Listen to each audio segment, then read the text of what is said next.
Welcome to Vitality Cuisine. I'm Laura Kurella, and I'm here this week in Paw Paw, Michigan at La Cantina restaurant with Emilio Dacoba, who's here today to make us a fabulous recipe. Emilio, tell us about it. Well, today, Laura, we're going to be doing a summer green salad with some fresh tomatoes and a barbecued flat iron steak on the top. It's really a delectable pairing. I'm sure you're going to love it. It sounds absolutely delightful. And we're also going to get a tip from Sean Fabian at Sand Lake Party Store to tell us a little bit more about flat iron steaks. And then we're going to head out over to St. Julian's with David Braganini, who's going to tell us how to pair a few of his beverages with Emilio's dish. And then we're going to come back and I'm going to show you how to make a wonderful dessert that pairs perfectly with it all, right here on Vitality Cuisine. Stay with us.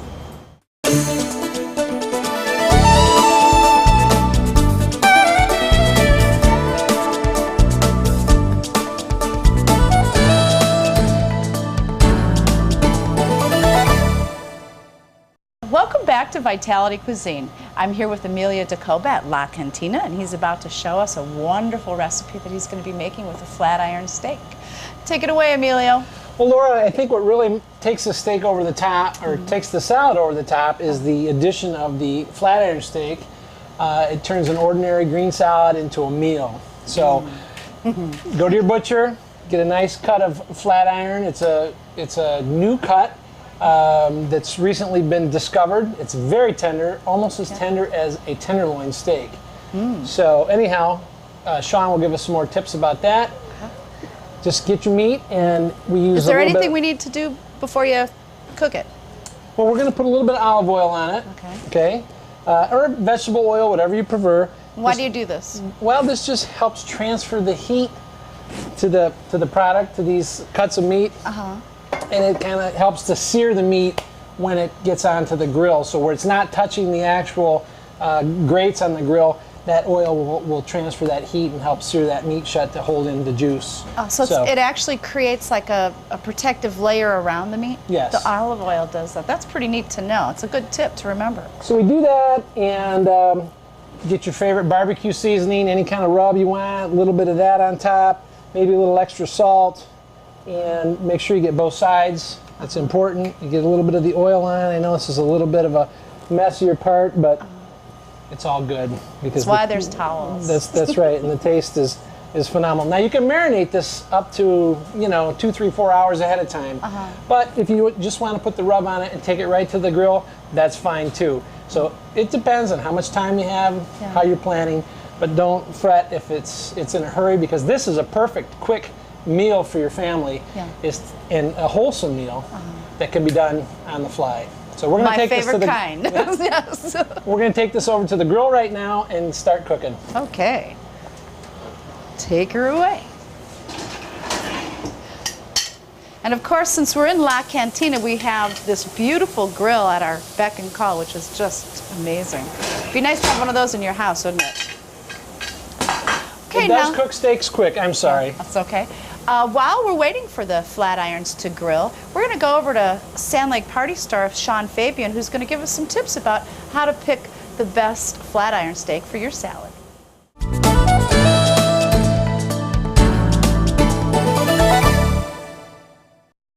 Here's your butcher's tip this week.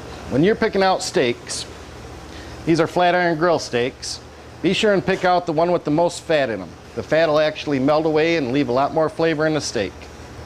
And there's your butcher's tip this week. Sean, thank you so much for that wonderful butcher tip.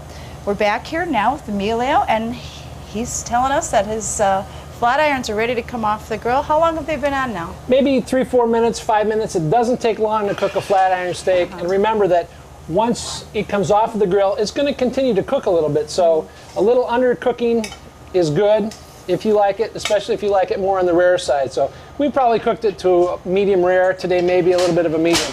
So we're just going to let it sit here on the counter while we're preparing the rest of the salad, and it's going to let the juices settle in the meat, and then when we slice it, it'll be just perfect. So yes, what happens when you cook meat, the juices have a tendency to shoot out, and if you don't let it cool back, once you slice into a hot piece of meat, all the juices will run out and you'll end up with some dry meat and you won't be very happy about it.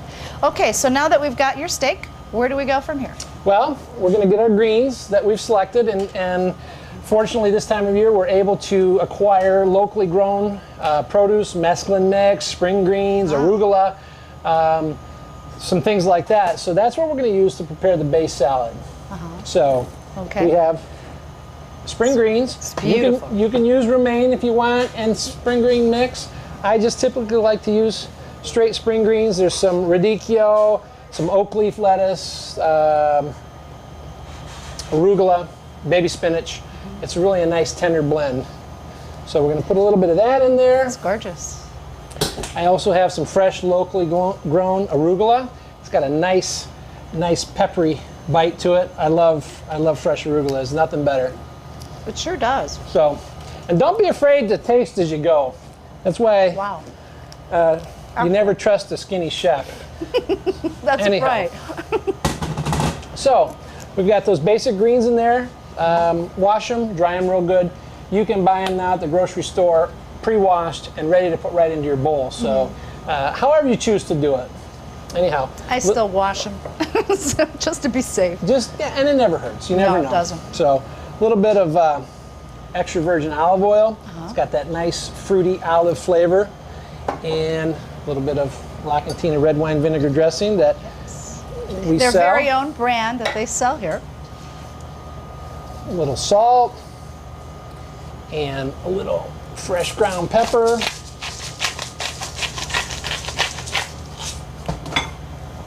And then we're going to lay that out on a plate. Toss it a little bit. The aroma is captivating.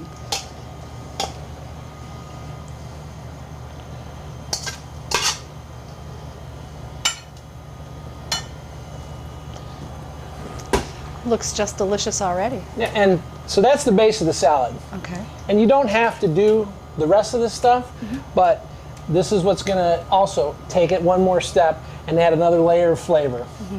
So what I've got is some nice, juicy beefsteak tomatoes, and cut them extra thick. And we're just going to lay them right on top. And probably 3 tomatoes.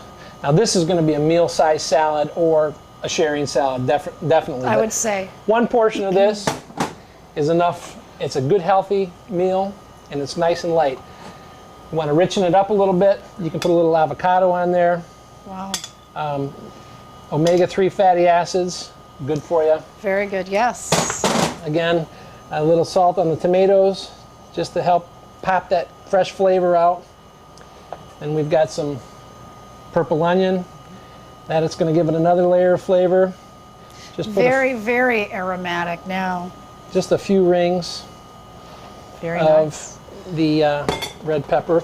And I also have some oil-cured black olives. Wow. A very tart, if you'd like to try one, it's a very tart, it's got a great flavor. So that's just another little bite that I put in there. Can you still talk? This is nice to be here with Emilio today. I get to eat as we go. So there's our base salad, and we're gonna, once the steak is done resting, we're gonna slice it up, we're gonna lay it on top, and then we'll finish it. Coming up, we have our wine pairing with David Braganini at St. Julian's Winery, and then we'll be back here to finish up with Emilio and his salad right here on Vitality Cuisine. We're here finishing up in Paw Paw at La Cantina with Emilio Dacoba, who's about to take a beautiful loaf of bread out of the oven. One thing that really complements a meal also is some good crusty Italian bread. So I agree. It's available now at, most grocers do carry some good rustic artisan bread. Pick some up to go with this salad. You won't regret it. Make sure it's got a good toasting on it. Yeah. It's nice and crispy and warm. And Divine. just before you get ready to serve it, make sure it's nice and warm. So what we're going to do is we're going to slice the bread, and to give it one more little enhancement, we're going to brush it with some garlic olive oil, and we'll place it right back on the grill. So now it's going to have all those flavors. Wow. And I'll tell you, there's nothing like it when you get done. My stomach is already growling. So I like to slice the bread and what we call the bias. It's kind of across the lane. It gives you a little bit longer piece of bread, more to eat, more to toast.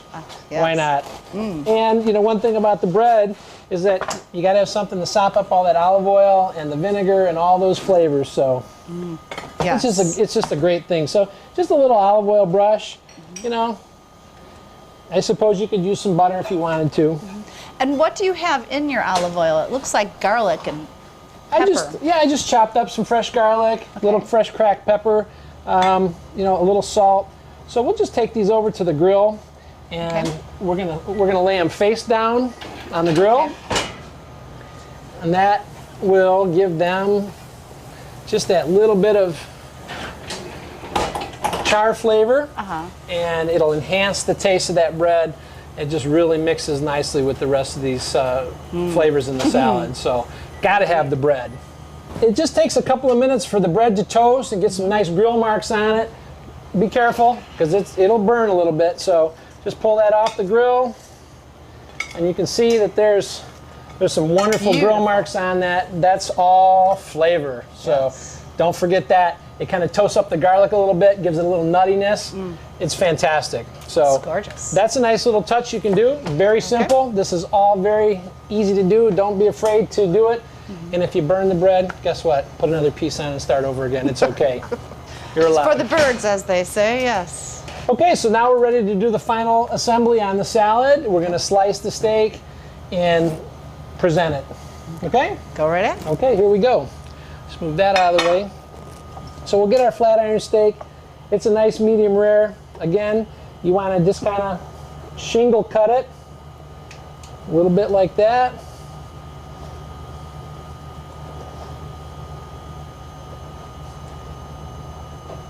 And a little bit goes a long way. So now you can see it's nice. It's beautiful. Got a nice medium rare to medium. Yes. It's cooked that way. Cooked perfect. So we'll lay it out on top of the salad. I like to drizzle a little bit of olive oil on the tomatoes and the avocados just to enhance that. We've already salted everything, so we're good. So now we can just plate that steak on the top. Now, the piece de resistance is, and this is another optional thing, but we can do maybe a little salt to season it. But this is where a lot of the flavor comes from. Some fresh gorgonzola crumbles on there. The gorgonzola has a really nice, it's got a sharp flavor, excuse me, but it's a creamy texture also. So that mixes with the beef and the lettuce. Just can't have too much olive oil. You never have enough, that's right. A little bit more of the La Cantina dressing on top. And that's a raspberry vinaigrette? Actually, it's red wine vinegar dressing. This is my grandmother Rose's secret formula from back in the 20s. Wow. So we still produce it today. It's available at grocery stores all over. Really? And we also do mail orders. So awesome. Yeah, it's great. It's got a nice sweet tangy flavor. Very versatile product. Awesome. And there's the dish. I can't wait to dig in. How about you? Me either. Where's the forks and knives? We'll get Coming 'em. up, we've got a delicious dessert. Stay with us right here on Vitality Cuisine. Let's head on over to St. Julian's Winery, where David Braganini is waiting to tell us what wonderful wines will pair with Emilio's fabulous salad. You know, Laura, St. Julian has really got some fantastic Michigan wines, and I'm sure that he'll be able to pair 2 or 3 really good wines with this meal. So I can't wait to good hear stuff. Yep. Take it away, David. Today we're pairing wine with steak, one of my favorite foods, so I'm well versed in this. To begin with, as a very good crowd pleaser, I would recommend our St. J. Merlot. It's popularly priced. It's a very, very good wine. It's fruit forward. It should complement your steak nicely and please everybody in the crowd. As a step up, I would come to the winery and try our Cabernet Franc. Cabernet Franc grows very, very well in Michigan. This is a reserve wine. It's aged in oak for over a year. More and more Michigan wineries are making Cabernet Franc and doing a good job with it. We do a darn good job and it goes well with steak. I'd recommend that. And to go all the way and impress your friends and be a big shot, I would recommend our Meritage. This is the classic interpretation of a French Bordeaux like Chateau Lafite Rothschild. It's got the same grapes in it, We use both French and American oak in this, and this is aged 2 years. Everybody's Meritage is their flagship, and this is certainly our flagship. This will go with steak like none other. Cut through the flavor and the mouthfeel, and this has layers and layers of flavor to it as you sip. But this is not a drinking wine, this is a sipping wine, and if this goes with steak like nothing else. Red wine always goes with steak. You need a big wine to stand up to big meat. White wine goes with fish, well, red wine goes with meat. And a nice steak on the grill, you can't go wrong with any one of these 3 wines. So, the lesson for today is red wine with steak. Enjoy. Now it's time for a fabulous dessert from my fabulous cookbook. We're going to start with some strawberries. And one thing that I like about strawberries is that they're very good for you, and they're also good medicinally. Do you know they actually contain the same salicylates that you find in aspirin? So if you're a headache sufferer, chopping up some fresh strawberries is really good for you. To make this recipe, which is my reverse cheesecake, you simply need just a few ingredients. As I said, it's very easy. The reason I call it a reverse cheesecake is because what we're going to be doing is we're going to be taking the strawberries and we're going to be stuffing them with the cream cheese mixture so that when you bite into the strawberry, you're going to get all the flavor and delight that you would from a cheesecake with only like 1/10 of the calories, because each of the strawberries, once completed, is only about 50 calories, which is about 1/10 of what you'd be getting from a slice of regular cheesecake. So you can enjoy all the rich and lush flavors that you can get from cheesecake without all the damaging calories and fat. First thing you're going to need is 8 ounces of Neufchâtel cheese. I use Neufchâtel because automatically it's 1/3 less fat and calories than regular cream cheese. And another thing about Neufchâtel is because it is lower in fat and calories, it's also softer right out of the refrigerator. To this, you're going to add about 3 tablespoons of plain old powdered sugar, right in there just like that. And then to this, all you're going to need to add is 2 teaspoons of pure vanilla extract. I make my own, so I have the big jug. To make your own at home, all you need is some vodka and some really good strong bourbon vanilla beans slit straight up the center. I usually throw about 6 in for 1/5 of vodka. I'm pretty generous, so I use a tablespoon measure that I don't fill quite full, just like that. I love the smell of vanilla. Making your own vanilla at home always enhances the flavor of everything you create, and so I highly recommend it because your friends will notice a difference in everything you bake, especially if you like to do cookies and cakes that require and really lean heavily on the flavor of vanilla to make them taste good. And we have this mixed really well. See, it goes together rather easily and quickly.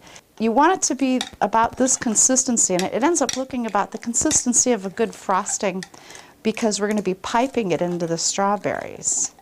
And in order to do that, you're going to take a parchment or a piping bag, and I like to use a tumbler because it acts as a third hand. It's very easy to do this way. Another thing I like to do is I like to take a plastic cup and snip it with just a plain pair of scissors so that you can take it as a ring or a sleeve, and you tuck it just like this in so that it holds open the cone for you, and it also keeps the end clean so that when you're going to pipe, you're not going to end up with your hands all yucky.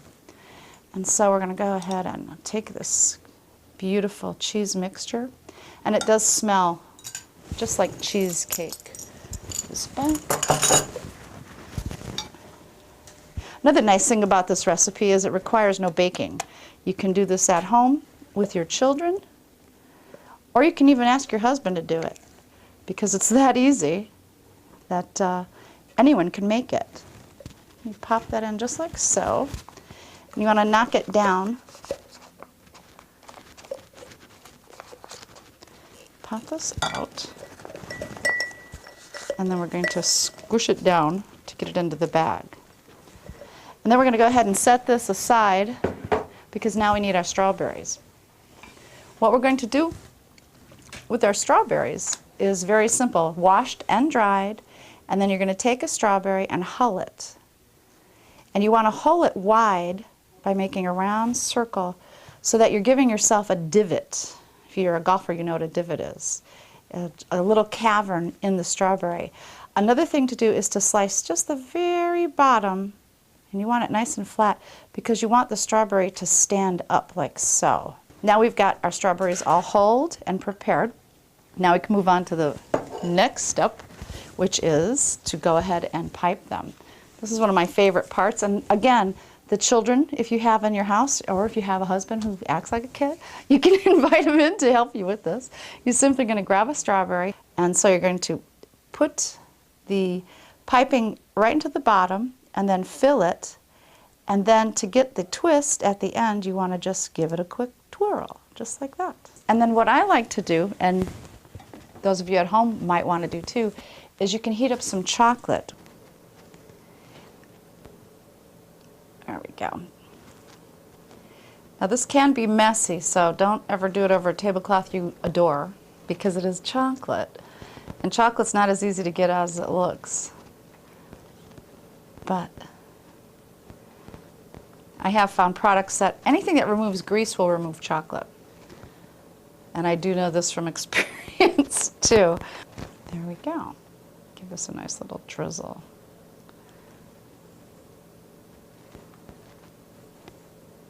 So this smells divine. So there we have it. Your fabulous dessert from my fabulous cookbook. What a great meal we've got here. Thank you so much, Emilio. I can't wait to dig in. Me either.